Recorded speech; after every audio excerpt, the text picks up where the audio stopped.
आमे बलदेव जी वैष्णव सेवायत प्रभुंर संध्या नीति प्रभात नीति तथा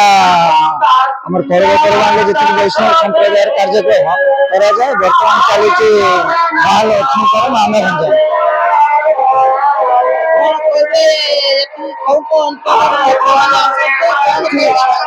बहु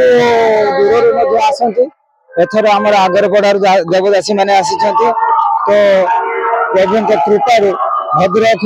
वासुदेवपुर सोर अनंतपुर एपरी बालेश्वर पर्यंत लोक आसती आज किमिति केते लोकंग गहली थिला कोन कहबे जनसमुद्र आज तो महाप्रभुंकर बोधे कृपा अभाव वर्षा महाराजंकर आज आगमन जी सत्य तथापि भक्त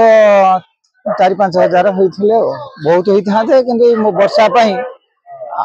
ही पाइले ना।